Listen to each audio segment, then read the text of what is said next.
Welcome, Dr. David Haberman. Welcome, sir.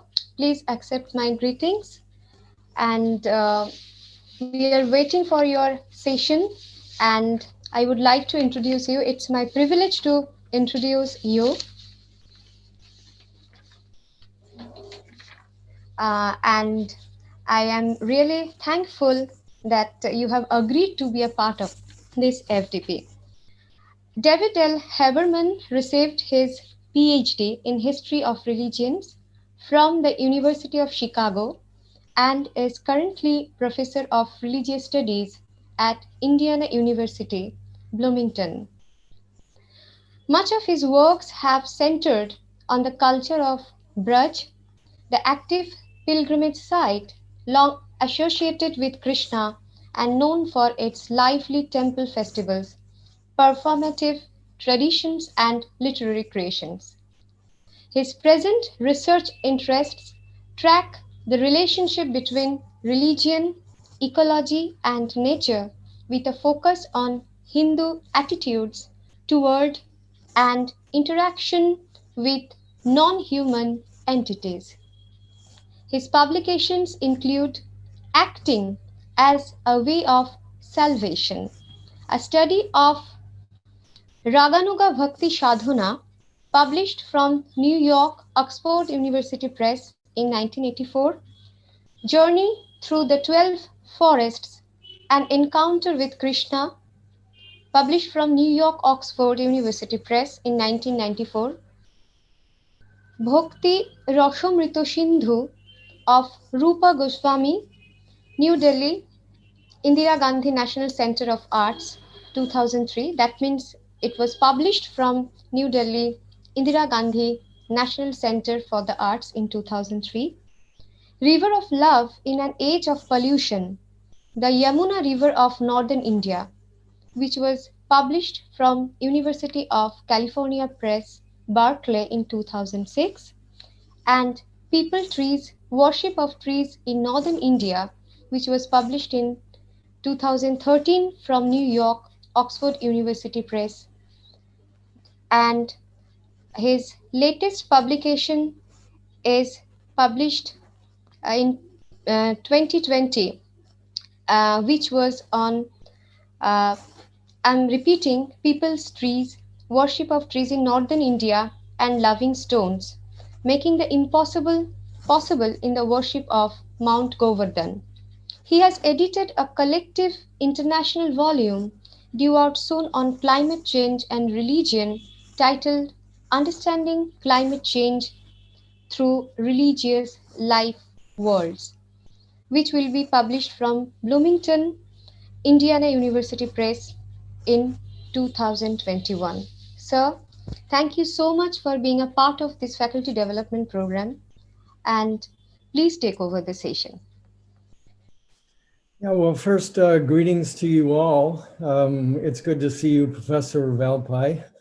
I don't know if I will answer any of your questions, but maybe I will successfully put more questions on the table for us. I also want to thank Professor Tini Goswami for the invitation to join you all for this program, and also thank the other organizers of the program. I won't be able, just because it's a very busy time in my own academic calendar, I'm not able to join the entire program itself, but I wish you well in thinking more about research methods in the social sciences and humanities. So I titled my talk today, Openness to Difference in the Study of Religions. And I want to start with an obvious point as I kind of stumble through some notes that I've thrown together for my talk here today. And that is whether textual, anthropological, historical, or sociological studies of multiple cultures or religions leads to an encounter with difference. How we approach difference in our research and scholarly representations or writings is a vital issue in the study of others. The particular focus of my comments today will be the academic study of religions, but I think much of what I have to say is applicable to other disciplines as well. I was happy to see that the emphasis of this program is on qualitative methods in the social sciences and humanities, as opposed to quantitative, which I probably would have very little to say anything about. So as a major focus, what I would like to focus on myself today are the attitudes that we bring to our research itself. And I want to begin by acknowledging that the disciplines that we locate in the social sciences, and I specifically have in mind anthropology, sociology, comparative religions, we might also put in that, all of them have their roots in the colonial missionary enterprise, which means that they are designed to study others in the context of a power differential that aim to place them on a hierarchical scale that was used to justify the assertion of superiority upon which colonialism depended. So I think we need to recognize that's really the history of all of our academic disciplines, as they came out of that colonial period and probably had a lot of their robust expressions in the 19th century. This is also found within the sociological studies of one's own society that were designed to assert the superiority of one group over another. And I think of much of the early sociological literature that was produced in my own country that is now read as justifying racism. So there again, different groups are placed on a hierarchical scale in a very judgmental fashion. My go-to illustrative example of such scholarship is Edward B. Tyler, the so-called founder of anthropology. And he was the first person to hold a chair in anthropology at Oxford University in the latter part of the 19th century. Tyler, I use as an example because he clearly, in his work, Primitive Culture, which is a very influential work at the time, lays out what he calls the progressive theory of civilization, that the history of humanity is a movement from a primitive state of being to a civilized state of being. And as we can imagine, of course, as he lays that out, that the most civilized human beings are to be found in the European cultures of Northern Europe and North America. So that what he does is then lay out the various societies of the world on a hierarchical scale. He arranges them, ranks them from the most primitive to the most civilized. And again, the colonizing powers tend to be identified as the most civilized. So there's that civilizing mission that is used to justify colonialism. Well, how does one determine where a particular society is to be placed on the hierarchical scale? And Tyler's answer to that is their form of religion. And he lays this out in the second volume of Primitive Culture called Religion in Primitive Culture. And he lays out, in a sense, a typology of religion and is able, therefore, to place cultures in a primitive slot in his hierarchical scale or civilized. And to be clear, what he said, what he finally is aiming at is he says that the wider the circle of sacrality, the more the sacred is seen in the wider world, the more primitive that religion is. And therefore, the most transcendent religions that focus spirit only on humanity are considered to be the civilized form of religion. And we can, I think, place in that, particularly Protestant Christianity, as what he very much had in mind. The worship of inanimate, so-called inanimate objects, he uses to identify primitive thought. For again, if the sacred, if sentience, if the spirit is seen in the so-called inanimate world, then that's a sign of a primitive form of religion. And he names specifically the inanimate forms of rivers, trees, and mountains or stones, precisely the subject matter of my recent books. And stones and stone worshipers are on the very bottom of the heap in both the classification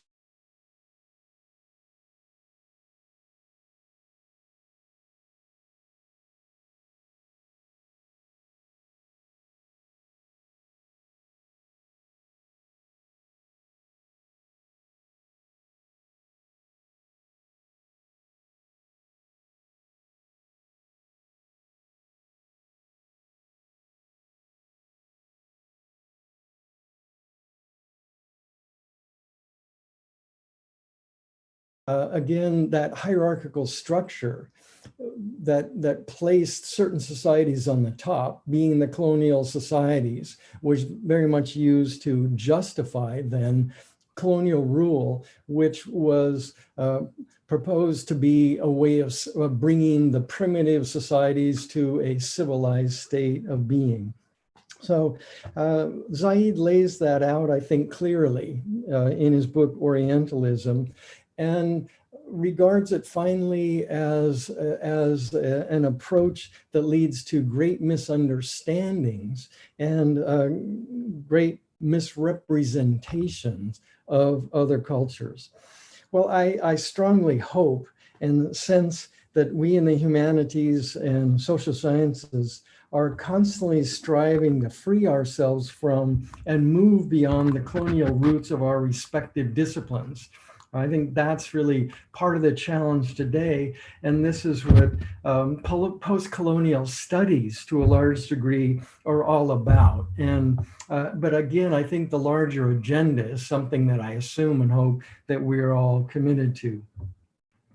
So what are some of the features of the needed changes that are being called for? And I'm happy to recognize actually are taking place today. Here again, my main concern is with methodological attitudes. And here I take up a concept that has been around for some time, particularly in the field of phenomenology, but continues to be developed as a methodological strategy today. And that is bracketing or epoche. Bracketing is a seemingly simple term for a rather complex idea. It is often seen to have been based on Edmund Husserl's suspension of a trust in the given objectivity of the world. At its core, bracketing is a methodological process where researchers suspend their presuppositions, their biases, their assumptions, and their truth commitments to see and describe some particular phenomenon in a more objective fashion, or perhaps we might want to say a more just fashion. This requires a fair amount of work to bring one's assumptions as much as possible to the surface of awareness, to free oneself from a specific cultural background and social conditioning, while conducting research about and representing others in academic talks and writings. The chief aim here is understanding, as well as mental growth, as opposed to judging, converting, or civilizing. And I would say another of the aims in this methodological approach is producing fair descriptions of the other. Well, why bracket? What are the reasons for doing this? First, we might say that respectful knowledge of cultural others is highly beneficial, for it can nurture an appreciation of cultural difference. More simply put, it is a way of doing justice to the other, to be fair to others. Prejudgment and holding rigidly to preconceived ideas is by definition prejudice, right? That is how we define prejudice, is a prejudgment. And prejudice then leads to a complete blockage in the process of understanding others.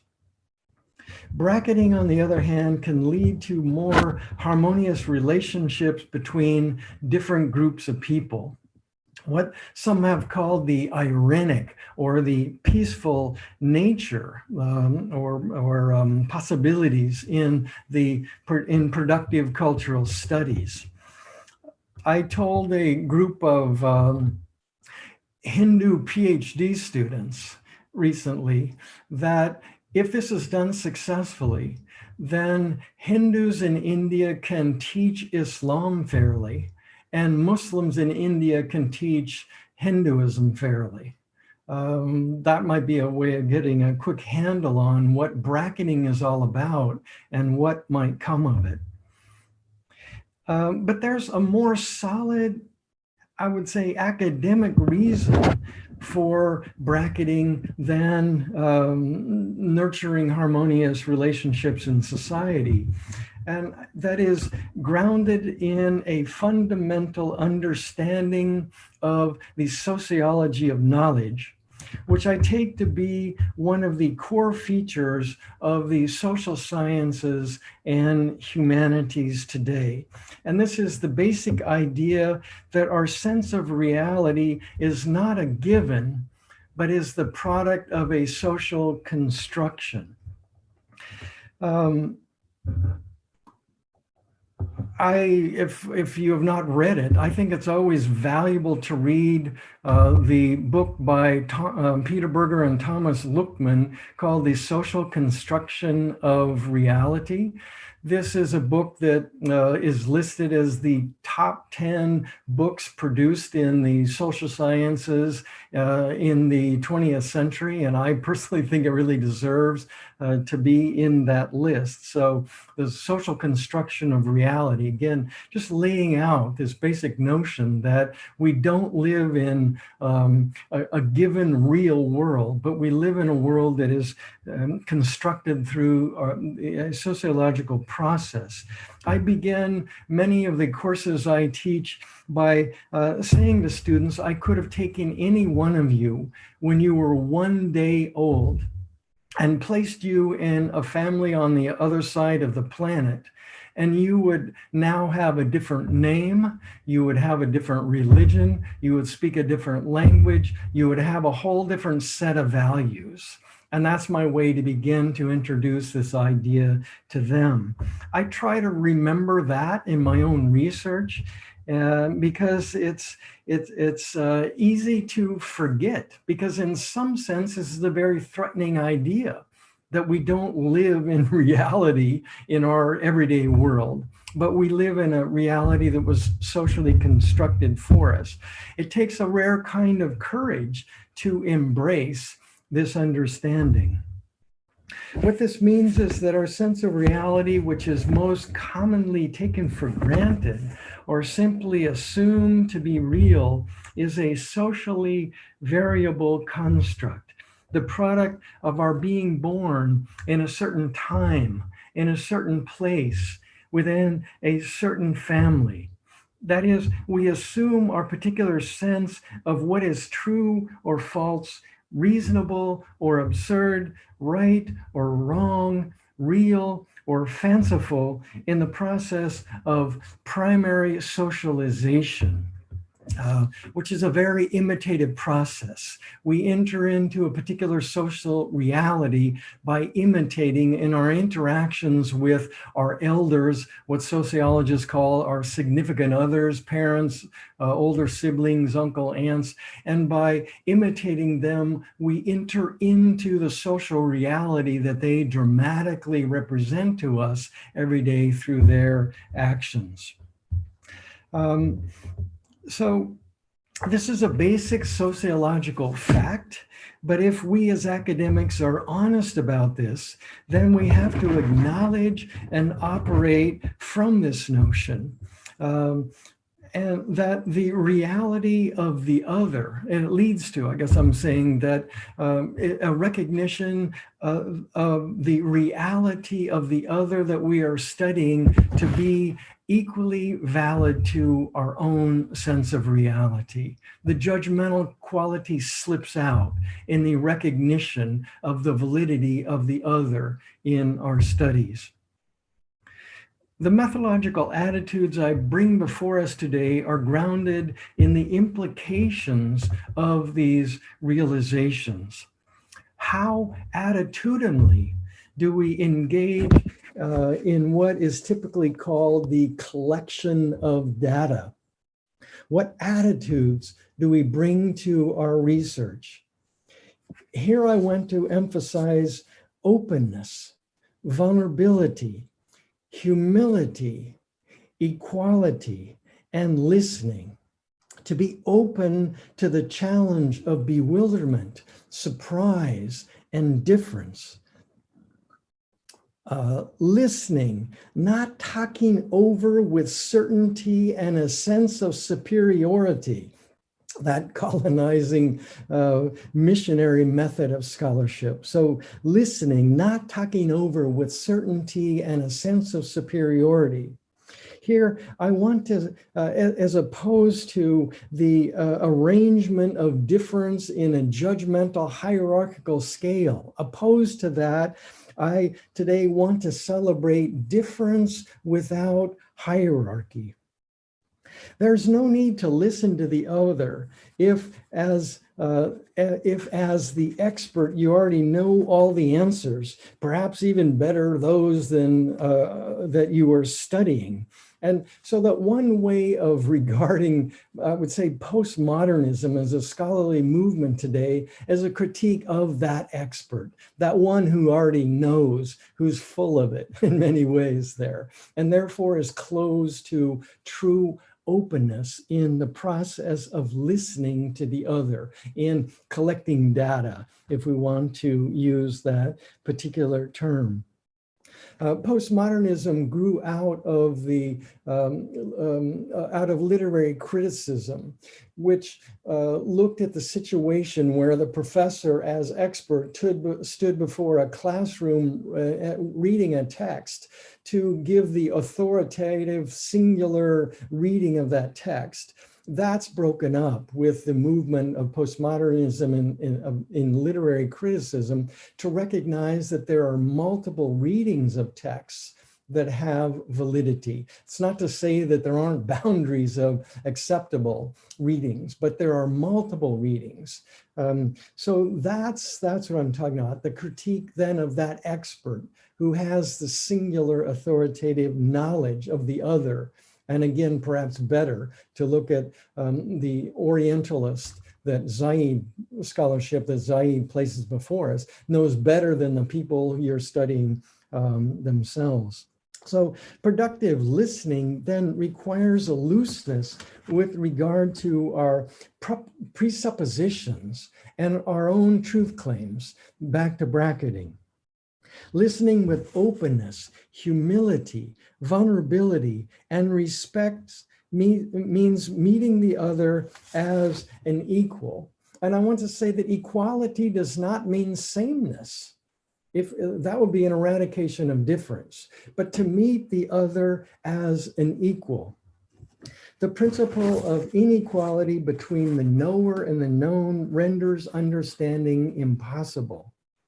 An attitude of equality does not mean difference disappears, but does involve the recognition of a shared humanity, otherwise understanding, even the partial understanding I think we aim for, because again, absolute knowledge is part of the critique of postmodernism, which is a hubris fiction, right? Understanding would not be possible without recognizing the humanity of the other. So not denying difference, but not stretching difference to such an extreme that we lose the shared humanity with the other.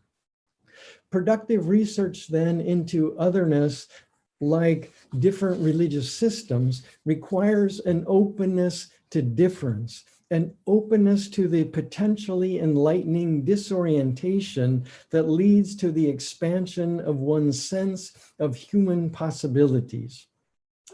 And all this leads to the question of what is the value of the academic method I am calling listening, whether it be in the context of written texts or conversations in field research. What is the value of listening to others? Let me suggest that there are two sides to this by way of reading a short passage from a book by two anthropologists, George Marcus and Michael Fisher, in a book they wrote entitled Anthropology as Cultural Critique. Here's what they say. 20th century social and cultural anthropology has promised its still largely Western readership enlightenment on two fronts. The one has been the salvaging of distant cultural forms of life from a process of apparent global Westernization. The other promise of anthropology, one less fully distinguished and attended to than the first, has been to serve as a form of cultural critique for ourselves. In using portraits of other cultural patterns to self-critically reflect on our own ways, anthropology disrupts common sense and makes us re-examine our taken for granted assumptions. The first promise referred to here addresses the value of otherness, an appreciation for cultural difference, and perhaps even working to protect it. One can contribute to more harmonious relationships between societies and in the world, and perhaps within complex societies, as is found today in the United States and India. As I've already spoken about this, let me move more on to the second promise the two authors refer to. Serious, or I actually like the word playful, which is a serious term for me, serious study of another cultural mode of being leads to perspectival enrichment, breaking out of the assumed, questioning the norm in one's own society, seeing from new angles, and thereby perceiving more. To be stretched by an encounter with otherness has long been a major agenda in the humanities. The recognition of the expansive potential in cross-cultural encounters is an important feature of anthropology as cultural critique. Here, anthropology is an approach to knowledge that provides understanding of differences as it critiques the limitations of one's own culture. The anthropological perspective can serve to dislodge and bring into question assumed ways of being in the home society. As it provides consideration of other ways, it pulls the authoritative rug out from underneath the taken for granted nature of reality. This disorientation engenders fresh perspectives on vital and often unexamined issues within one's own culture. Let me draw my formal comments to a close by looking at how this pertains to my own recent research, which I would generally place in the field of religion and ecology. As a field of religion and ecology, examines religious worldviews to understand how they affect human conception of and behavior toward the non-human world or non-human entities. Much of my own interest in otherness and difference is driven by the increasing sense that we, and what I mean here, I suppose, by we is primarily the modern Westernist worldview now exported throughout the world through globalization. So that we have got it wrong when it comes to the relationship between the human and the non-human. And I think the environmental crises we're experiencing at a more rapid and severe level today is a driving factor in this kind of questioning. We've got it wrong. I, as well as many others, think that this calls for a rethinking of our conception of an interaction with the more than human world. And religion plays a vital role in defining our relationship with the larger world in which we live. This is what ecology is all about, those relationships. The environmental historian Neil Evernden, in his book, The Social Creation of Nature, sounds a lot like social construction of reality, I'm sure he means that. He writes, the so-called environmental crisis demands not the inventing of solutions, but the recreation of things themselves. What he has in mind is that this means a transformation in the social construction of the non-human world that has led to the modernist disenchantment of the world, as Max Weber puts it. That disenchantment that has led to a complete separation of the human from the rest of the world, I would say to our detriment. My own work, which is written primarily for an American readership, aims to offer alternative views to the multitude of non-human entities that inhabit our shared world. A consideration of reverential attitudes towards rivers, trees, and stones in the Hindu religious culture of India, my own work, opens up and contributes to new possibilities in the conceptions of and relationships with the more than human world. This invitation into a deep consideration of alternative human relationship and interaction then with the more than human world, I believe lies solidly within the realm of anthropology as cultural critique. I have learned much by visiting the shores of sacred rivers, sitting beneath holy trees, and witnessing the worship of stones as embodied forms of divinity, and by spending days and days and days listening to those involved in the worshipful interaction with these natural entities.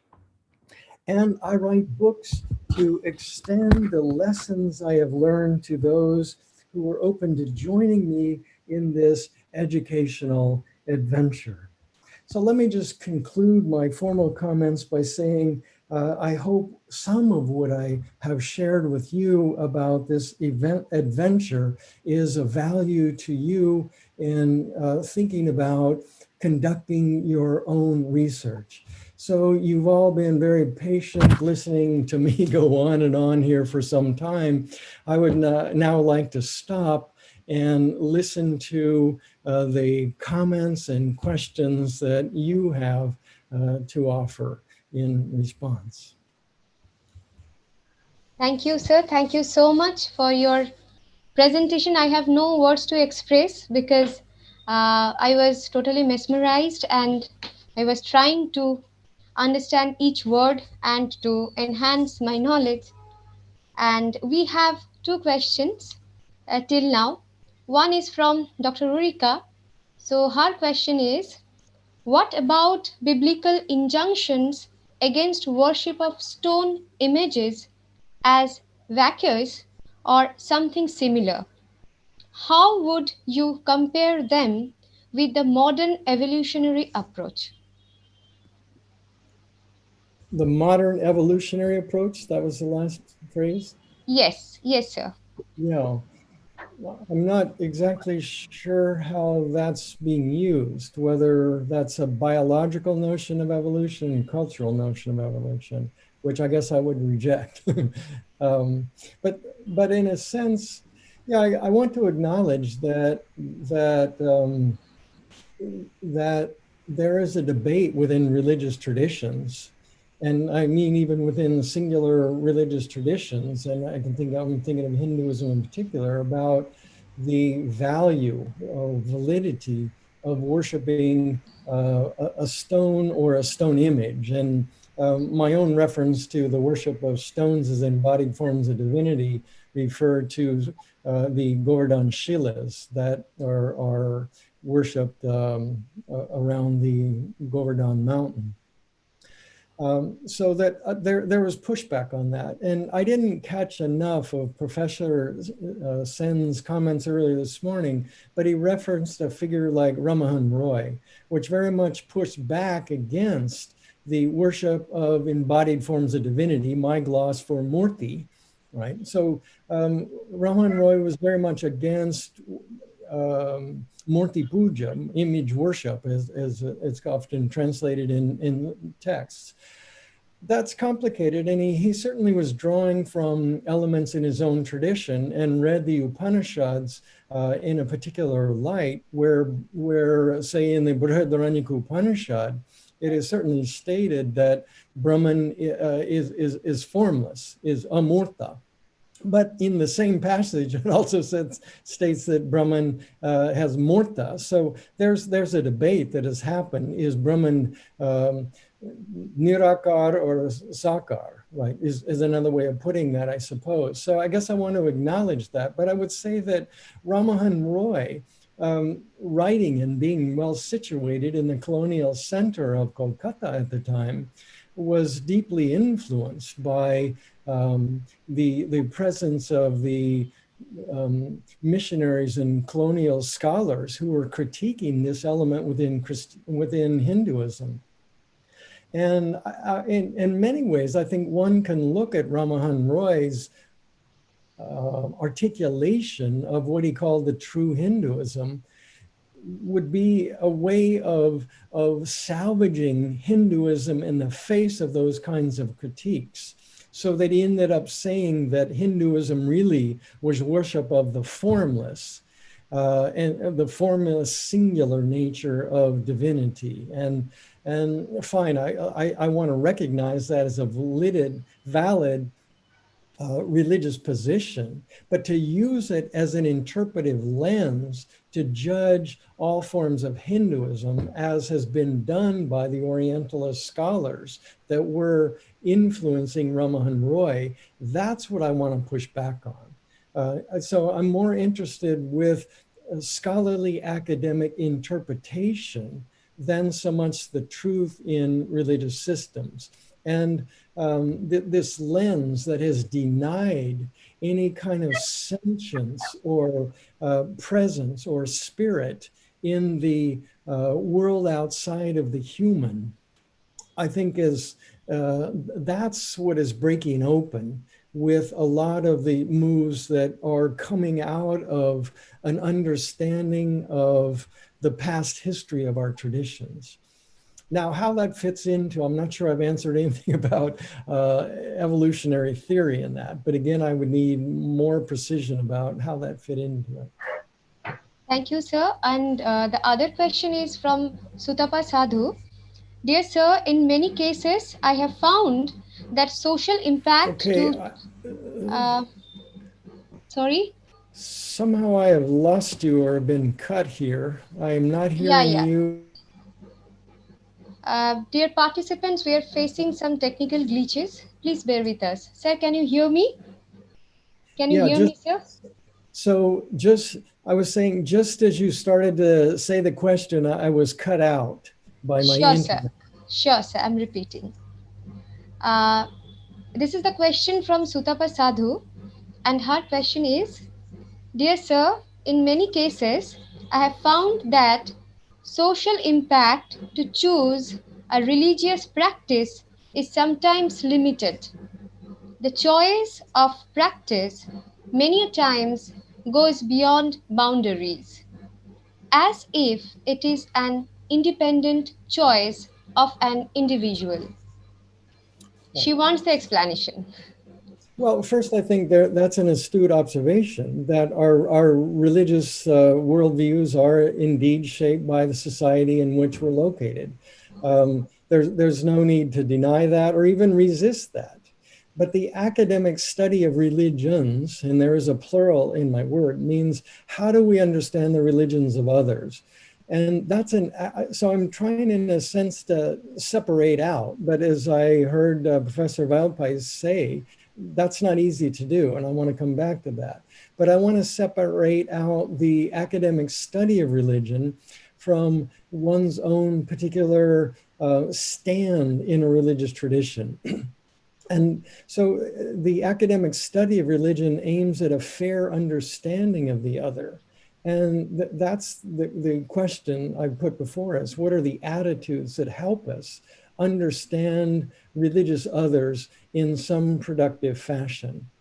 What one finally does with that complex understanding of the multiplicity of religions becomes a personal choice.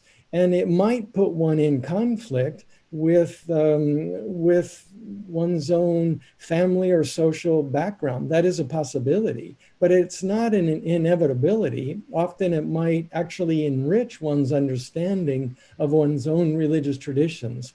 So I don't think there's a foregone conclusion about the relationship between the academic understanding of religions with great plurality there, with an aim of understanding religious others, and taking a particular stand in a particular religious tradition. Again, often in most cases, I think that does involve a continuation in one's own family religious tradition, but it does not necessarily have to take that outcome either.